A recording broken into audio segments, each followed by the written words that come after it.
इससे ज़्यादा दुर्भाग्यपूर्ण बात और क्या हो सकती है, जिस देश में सरकार, माननीय प्रधानमंत्री जी स्वयं राम मंदिर के भूमि पूजन के कार्यक्रम में जाते हैं, जहां पूरा देश राममय हो और जहां 600 साल के बाद भगवान राम को अपने मंदिर में विराजने का मौका मिला हो, अगर मध्य प्रदेश की विधानसभा में और भारत में भगवान राम का नाम नहीं लिया जाएगा तो क्या बांग्लादेश और पाकिस्तान में ये उम्मीद हम करेंगे? हमारी शुरुआत ही सुबह ही राम के नाम के साथ होती है और इसीलिए उन्होंने सारे किए गए कार्यों के साथ में, पिछली सरकार ने भी क्या रामपथ गमन के बारे में विचार नहीं किया? क्या उस पर काम प्रारंभ नहीं किया? क्या कमलनाथ जी की सरकार स्वयं रामपथ गमन की बात नहीं कर रही थी? और इसीलिए माननीय मुख्यमंत्री जी ने भगवान राम की अगर बात की है, भगवान कृष्ण की अगर बात की है, तो मैं ये मानता हूं कि ये बहुत अच्छी शुरुआत है। लाडली बहना से अब शुरू हो जाएगी, बोले लाडली बहना बंद किसी भी लाडली बहना को लेकर माननीय मुख्यमंत्री जी ने स्पष्टता के साथ कहा है, कोई भी योजना बंद होने नहीं जा रही है। सारी योजनाएं जो चल रही थी वैसे ही चलेंगी, समयानुसार उनमें वैसे ही पैसा दिया जाता रहेगा। विपक्ष के पास कहने के लिए कुछ नहीं है, विपक्ष दिग्भ्रमित है, विपक्ष अपनी बात विधानसभा में रख नहीं पाया, उनके पास कहने के लिए कुछ भी नहीं था, विरोध करने के लिए कुछ भी नहीं था और इसीलिए अब सदन के बाहर आकर वो अनर्गल प्रलाप कर रहे हैं। अभिभाषण को, उनके जो वक्तव्य है उसको सुनकर के ऐसा लगा कि किसी मंदिर के पुजारी को बुला करके विधानसभा के अंदर बोलने का अवसर दे दिया गया हो तो वो क्या बातें करेगा, वो सारी बातें उन्होंने करी। लेकिन एक मुख्यमंत्री जी से जो आशा होती है जनता की कि वो मध्य प्रदेश के विकास की कार्य योजना बताएंगे, यहाँ के युवाओं के लिए क्या करना है, उनको कैसे रोजगार प्रदान करेंगे, यहाँ के किसानों के लिए क्या कार्य योजना है, इस बारे में उन्होंने न कोई चर्चा करी, न ही कोई कार्य योजना बताई। यह दुखद है। मुझे बहुत आशा थी नए मुख्यमंत्री जी से कि वो जब अपना वक्तव्य देंगे तो वो मध्य प्रदेश के किसानों की, युवाओं की, माताएं बहनों की बात करेंगे। और जब हमारे नेता प्रतिपक्ष उमंग सिंगार जी ने उनसे यह कहा कि लाडली बहना का जो राशि मिलती है हर महीने, उसका क्यों ना कानून बना दिया जाए जिससे कि सरकार कभी भी किसी की भी रहे परंतु बहनों को लाभ मिलता रहेगा, उसको उन्होंने अनदेखा किया। तो ऐसा लगा कि लाडली बहना से जो उनका प्रति समर्पण है वो शायद दिखावटी है और उस योजना को लेकर के वो संशय में है अभी भी। ठीक है भैया, धन्यवाद। नरेंद्र मोदी जी की दिशा और निर्देश के अनुसार भारत की सनातन सभ्यता, संस्कृति और भारत का हित हो, मध्य प्रदेश का हित हो, अंत्योदय हो, एकात्म मानववाद के अनुसार समाज का सर्वांगीण विकास हो, इस दृष्टि से रीति नीति पर चल रहे हैं। उनका भाषण भारत की संस्कृति की जड़ों से जुड़ा हुआ था। उन्होंने विक्रमादित्य के गौरवशाली गान को गाया है। मैं उनकी भारी भूरी प्रशंसा करता हूँ। भाषण करता हुए मुख्यमंत्री जी ने उज्जैन का उल्लेख किया, कई चीजें उल्लेख की। लाडली बहना योजना अब लागू रहेगी, जिस पर संशय जताया जा रहा था कांग्रेस पार्टी से।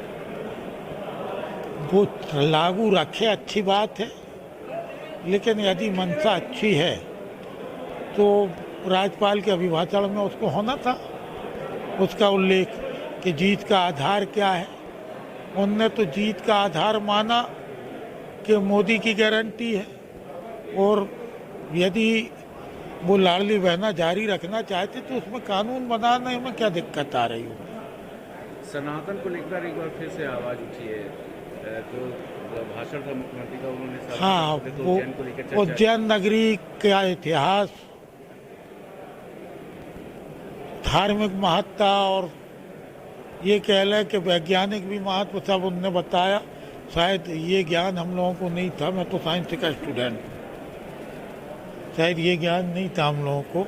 हो सकता हम लोगों को अल्प ज्ञान हो, उनकी विद्वता आज दिखी हम। भगवान राम पे अच्छा बोले वो, लेकिन भगवान राम पे कहीं प्रवचन में बोले अच्छा है। मेरा तो नाम ही लखन है, मेरे भाई का नाम रघुवीर है, मेरे एक भाई का नाम भरत है, तो अब भगवान राम तो सबके ही थे भगवान कृष्ण सबके इष्ट है, और जो जहाँ पे आवश्यकता है वहाँ अपन को भक्ति भजन करना तो हम मंदिर में करते हैं, सबकी धार्मिक आस्था है। यहाँ तो जनता भगवान है। ऐसे लोकतंत्र के मंदिर में हम जनता के लिए आए, जनता से जुड़े मुद्दों पे हम जवाब चाहते थे, जिससे हमको निराशा हुई, जवाब नहीं मिला।